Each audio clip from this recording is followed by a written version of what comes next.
Hello, everybody. My name's Deshaun. Welcome to the Comic Gamer Movie Show. I am here to give you my review of episodes 1 and 2 of Marvel's Freeform Cloak and Dagger. Now, Cloak and Dagger are classic Marvel characters. I believe they were created in the 70s.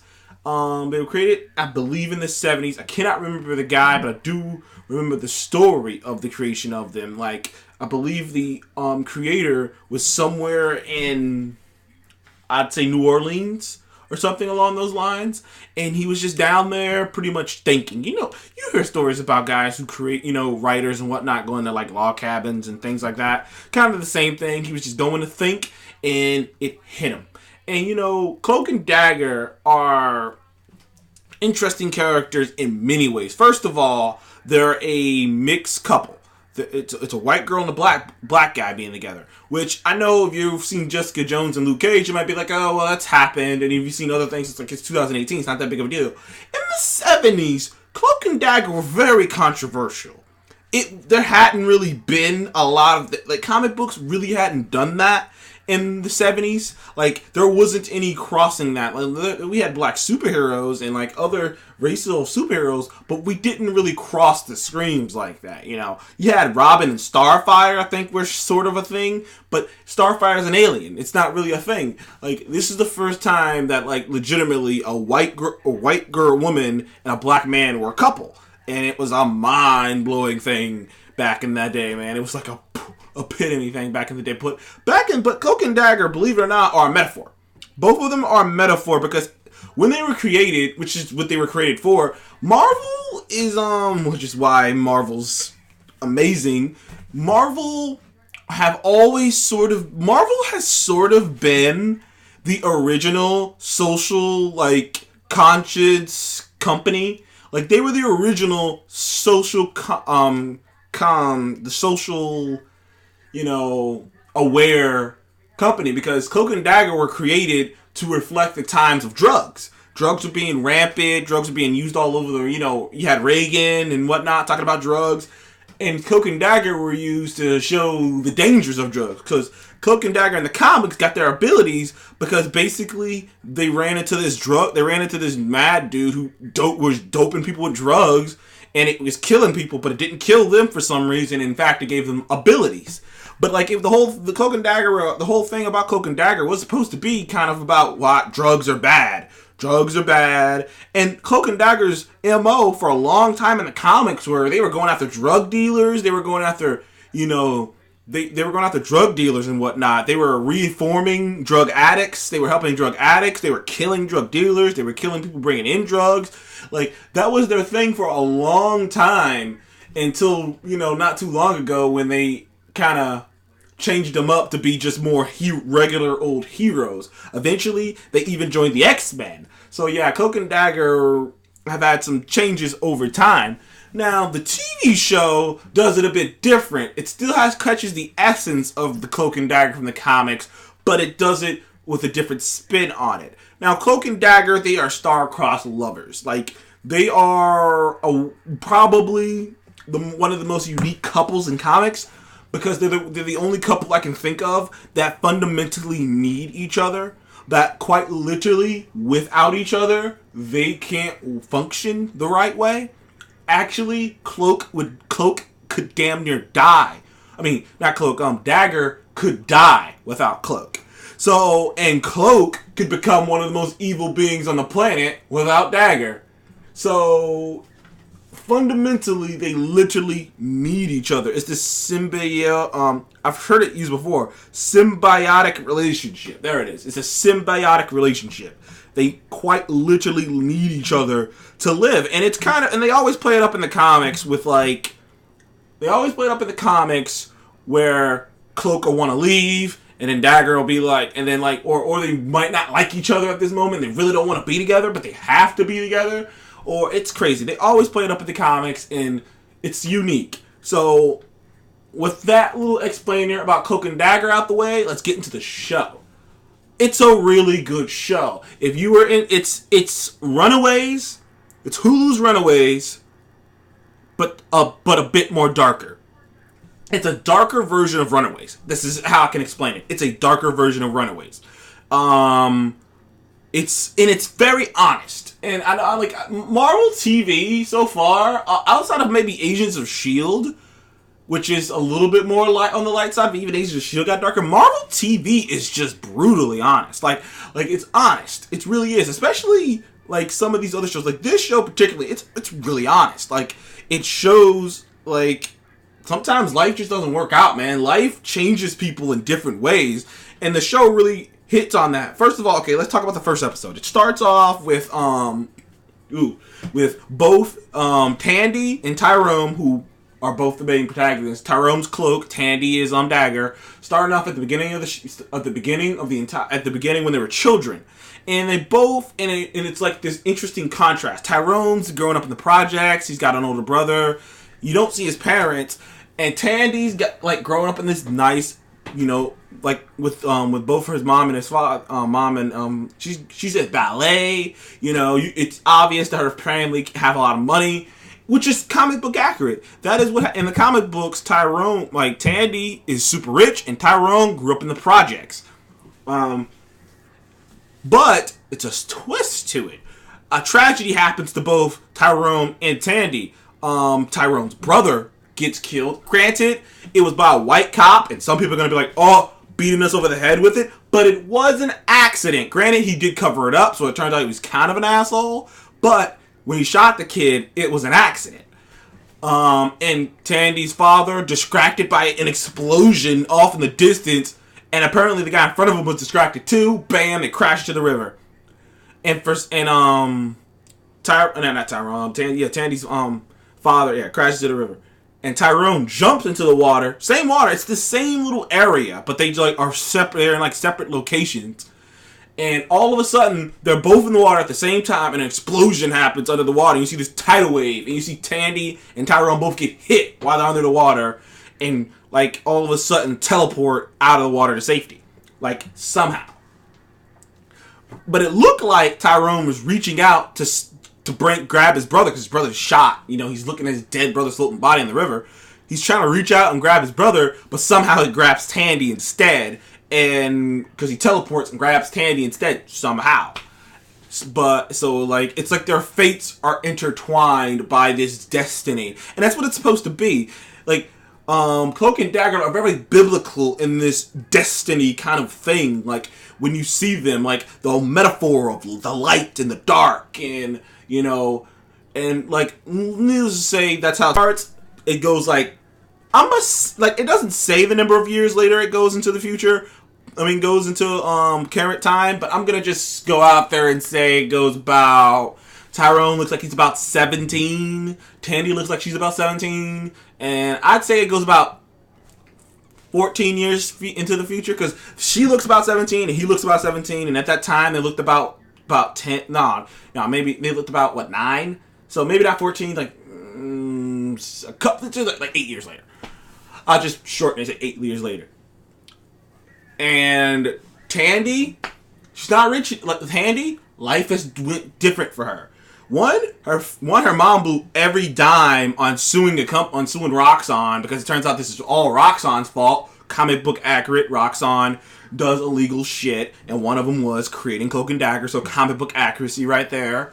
She's been suing Roxxon and losing, and she spent almost every dime on it, to the point where she's just all fucked up. Her mom's all fucked up. Her mom's on drugs. Her mom is just so fucked up. She's fucking all these different guys to afford to keep suing them. And Tandy she's kind of messed up too. She's doing drugs, and she's robbing people. She's like a thief now. She's a thief now. They live in this crappy apartment. It's like life turned totally different for them. Like life just isn't the same ever since that. And then you look at Tyrone, his parents are out of the projects. They live in kind of this middle class. They're kind of middle class now. They make enough for him to get into a private school, because his mom's like, I can't remember what his mom is. She's like a rep or something. I'm not 1,000% sure. But she does something with the government. I can't remember. She's like the mayor, or she talks, or she's like the... I don't think she's the mayor, but whatever she is, she's a very important person. He goes to private school. They live in a nice house. He's a good kid with a great education. he's a really good kid. He doesn't seem like he's ever done anything bad in his life. You know what I mean? Like, he seems like a really good kid. And his mom, in the events and losing her son, she found a way to move on and find strength. But it's this interesting contrast. They both lost someone, but the people around them and them. But the irony is, the people around them acted differently, but they both internally have the same feelings about losing that person on that same night. But everyone around them acted different. Tandy's mom did not handle it well, while Tyrone's mom handled it perfectly. Now, Tyrone's dad seems like he handled it good, but Tyrone's dad, at the very beginning, when you first kick off with Tyrone, pretty much says, like, look, your mom kept us together. I was screwed up. Okay, your mom held this together. So that was kind of interesting. And it starts with her going to Tandy going to a party, like the first episode, her going to a party and meeting this rich kid. And you're thinking, at first I'm thinking, oh, she's a slut, man. Damn, I didn't think she was that bad. And then she turns out she was just tricking the rich kid. He used to get him back to his place and then drug him. And he's like unconscious, and then she's gonna steal all his shit. That's what she does. Apparently, that's what she does. She goes around, because she knows she's hot, hit on rich kids, drug them when she gets back to the place, and then takes all their shit, and then disappears. And she disappears with her boyfriend. She does it with her boyfriend, who looks like he's slightly older than her, but that's real. That's real right there.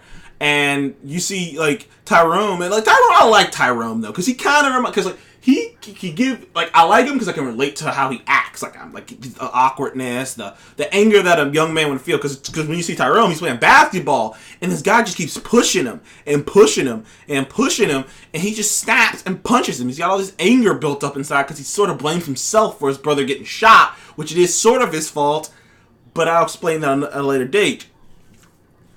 Anywho, Tyrone gets suspended from school, yada yada yada. Tandy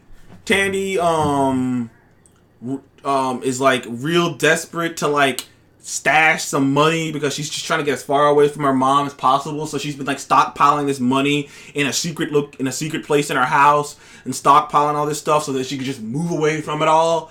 And she's really desperate, so her boyfriend suggests going to this fucking place where this campfire thing where you can get some money off some guys. Needless to say, Tyrone and Tandy both meet there at the same time. She robs Tyrone. Tyrone finds out, runs her down, and they touch, and then boom, it happens. Tyrone, you see this shadowy, like smoke-like substance around Tyrone. Tandy's got this glow in her hand. It's this bright, just white glow, like as if the heavens are coming down. And needless to say, she takes off. They realize who each other are, but they don't want to admit it. She takes off one way, he takes off the other way, and they don't meet up again for the rest of the 2 episodes. And they don't meet back up again for the rest of 2 episodes. I can't wait for episode 3 on Thursday to see what happens. But it is funny, like I said, it is funny that, like, literally, Tyrone was just, they were just like, you.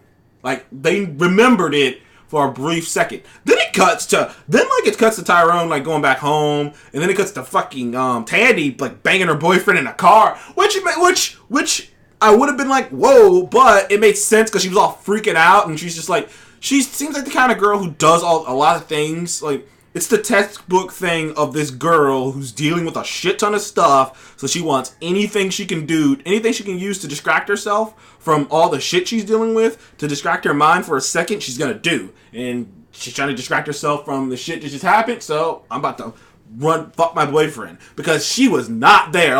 Because the camera panned in on her face, so you really don't see anything, you see her riding him. But the camera panned in on her face, and you see a look on her face like she's barely into this, dude. Like, she's into it, but it's almost just to not think about what just happened. Oh, jeez. Almost choked on water.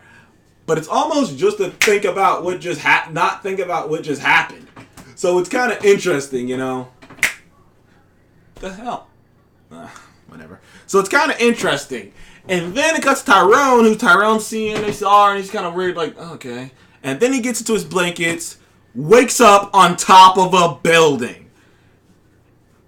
Like, what the hell?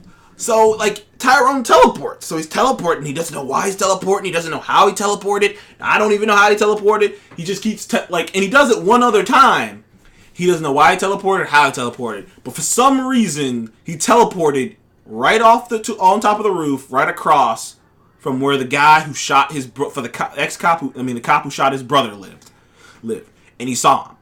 Coincidence? I think not. I think Tyrone teleports to locations he thinks about. Because I think he was thinking about that. Because when he saw Tandy, it reminded him of his brother. So when he went to bed, he was just thinking about that event and just happens to teleport right there. No coincidence. Later again, he teleports again in the cop's trunk this time as he's trying to make an illegal sale. Because it turns out that cop's a complete scumbag. Granted, he didn't mean to shoot his brother, but he's still a scumbag. And the cop tries to run him down. He's panicking. He's scared. He jumps out the way of some bullets before he gets shot, and then he just pops back in his room. But like, apparently his teleportations leave kind of like they leave visual. Like when he teleports, he doesn't just teleport himself. Like a portal opens up. A portal just kind of opens up because the bullet went inside. Because the bullet he shot somehow went inside the portal because it was lodged to the side of his a wall, and he was like, "Whoa, the bullet's still here." So I guess he opens up portals. They're really vague about his teleportation abilities, but that's kind of the max out thing that happens to him. You know, dealing with his parents and whatnot, and then he discovers something else. Tyrone can see people's fears and people's worst fears and people's worst thoughts. He can see it in people when he touches them.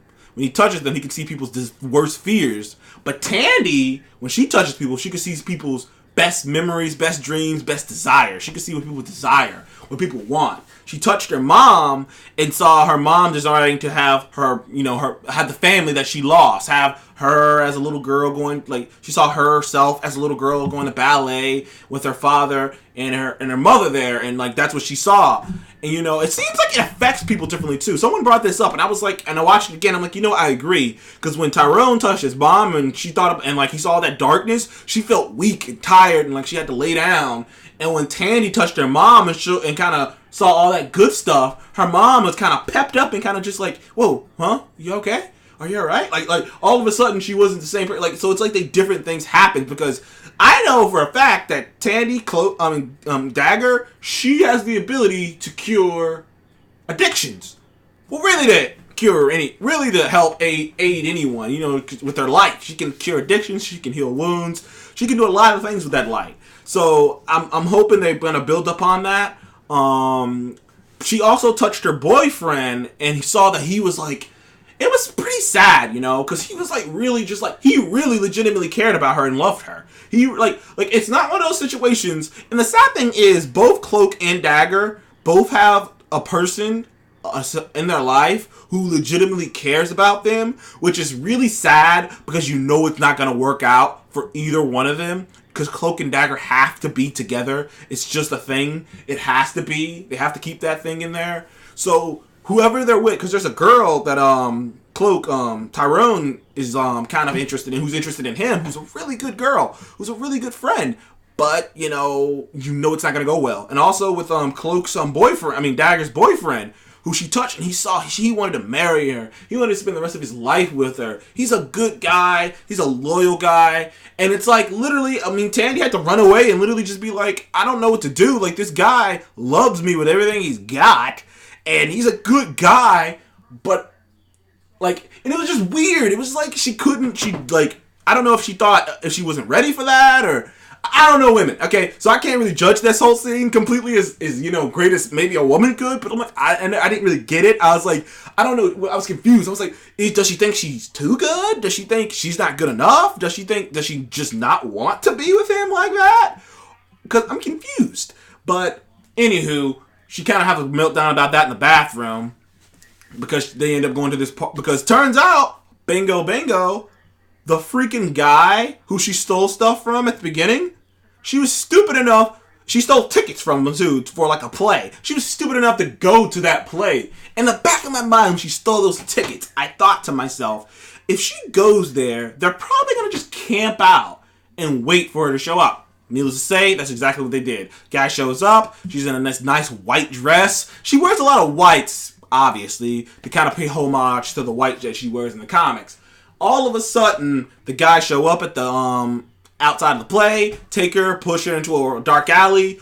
The one guy who was the one who, who got robbed was told his friends to leave. He tried to rape her, and all of a sudden, she pulls out a light dagger and stabs his ass in the gut. She pulls out a light dagger and stabs his ass in the gut. It was a smallish light dagger, and then it just disappears. And I was like, oh shit, how did she do that? But Dagger has some cool abilities though. She can make daggers, spears. She can make all kind of shit with that light. She can conjure them up. And the cool thing is they're as strong as her will. I don't know if they're as strong as her will, but the cool thing is they're pretty goddamn strong. She's got unlimited amount of them. She can just keep throwing those bitches at you. And in the comics, eventually she becomes a hell of a hand-to-hand expert. So I hope they're going that direction, but we shall see.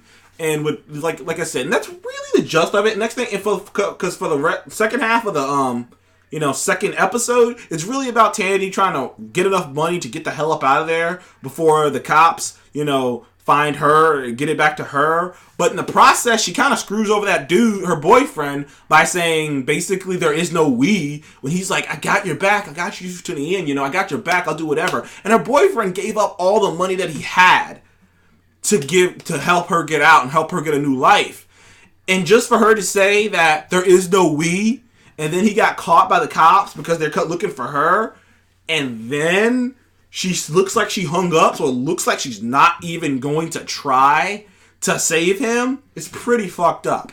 And then you get Tyrone, who finally found the man who killed his father. And he's been talking, and it turns out Tyrone, ever since that event, had been talking to a priest who has sort of been his psychologist in a weird way, talking him through his grief. And now he's come up with this biblical idea that this man is the poison that poisoned my family. He's the reason my mom is how she is. He's the reason I got so much anger. I have to get vengeance. And he becomes obsessed with that a little bit near the end because he straight up goes to the man's house with a gun and is about to shoot him. And he's overwhelmed with so much emotion.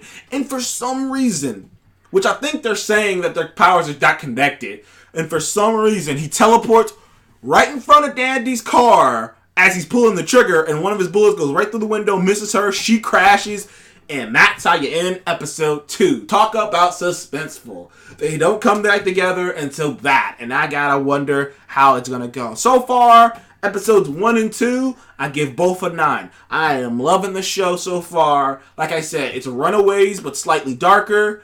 But on the good plus side, Runaways had so many characters I had to focus on. So, it really had to kind of pick and choose which your favorite one is. But this only has 2 characters. So you really get to know them and really get to live with them a little bit in these 2 episodes. And I really dug it. I'm enjoying Cloak and Dagger. I had heard good things previous before it started showing up. So, Cloak and Dagger. Have you seen it? What do you think about it? Please comment below. Let me know. And I will see you in the next one. Thank you for joining me on the Comic Gamer Movie Show. And I will see you in the next one, ladies and gentlemen.